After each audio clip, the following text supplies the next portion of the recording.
Want to know a secret? I hate changing tires. That's why I chose these. The longest lasting Super Sport, Sport Touring, Dual Sport, Touring, and Cruiser tires in existence. They let me use my levers that much less than everyone else.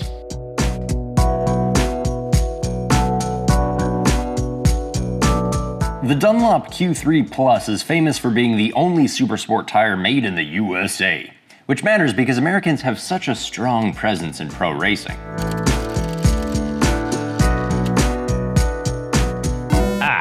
My bad. The Q3 is actually famous for being the go-to tire of occasional track day guys.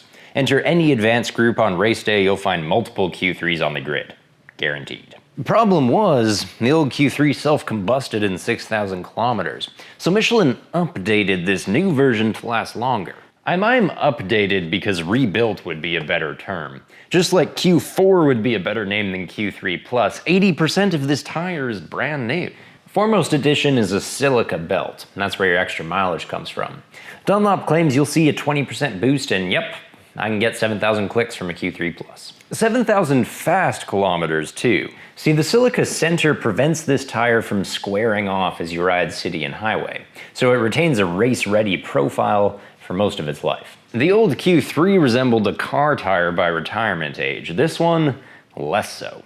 I'll admit that upright grip seems a smidge worse, but the stickier cornering edges more than make up for it, especially under throttle. What Dunlop left unchanged was for good reason. IRP, Intuitive Response Profile, was my favorite piece of tech on the old version.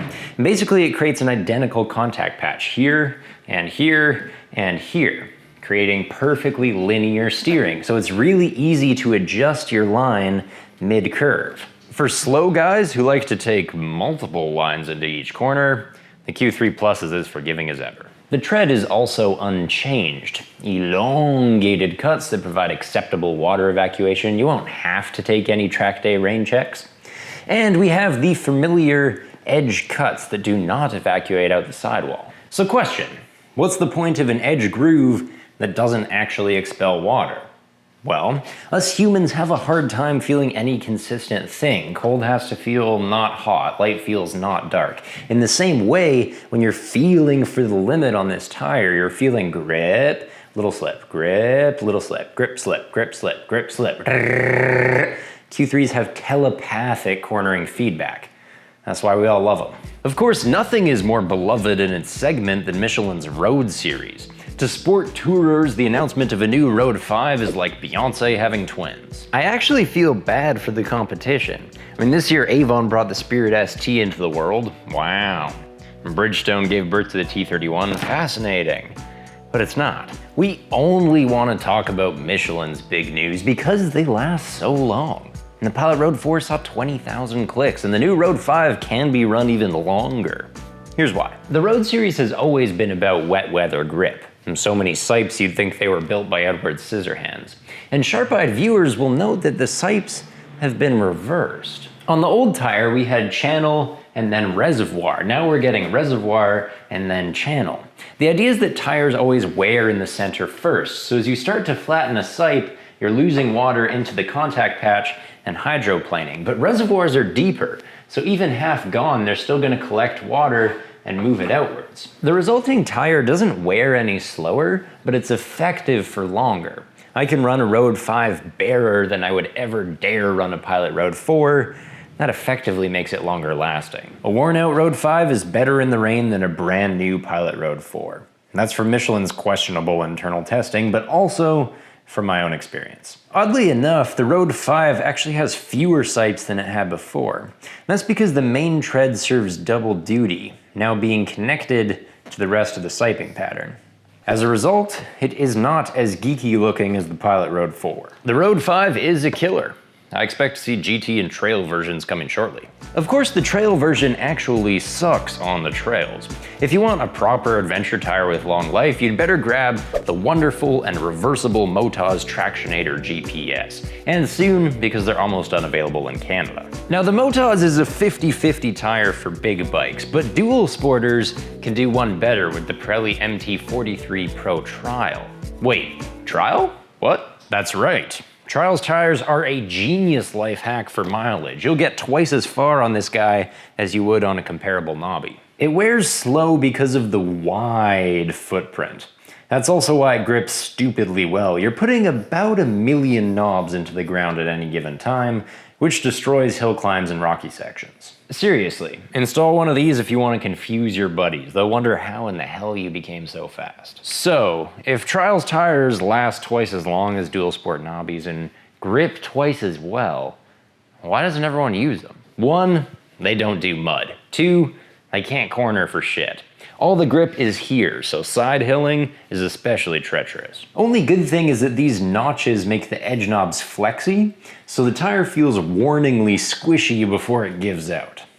Another pitfall is that Trials tires are rarely DOT approved and rarely strong enough to avoid punctures, but that's why I chose the MT43.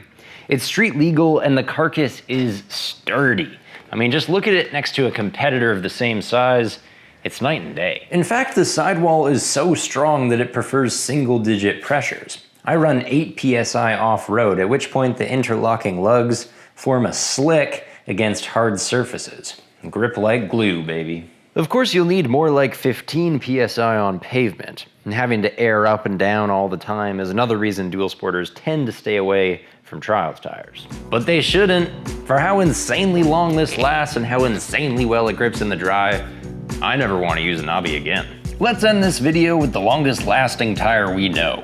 Metzeler's ME888 Marathon Ultra. Nothing fancy here. It's built like a brick shithouse and weighs a metric ton. It's also nearly flat on top because, well, car tires last a long time, right? The idea behind Metzeler's 888 is that Goldwings and Road Kings are heavy enough to make this rock-solid rubber pliable. They're also cumbersome enough to make the overly stable profile a good thing. On those big rigs, the Metzeler can get over 30,000 clicks, which is alarming. It comes in every size known to mankind, and a few we haven't discovered yet, but again, I only recommend this tire if big bike stability and mileage are your concern.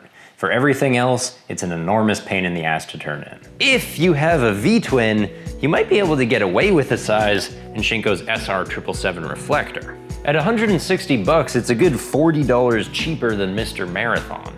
Not cheaply made though. Remember Yokohama tires?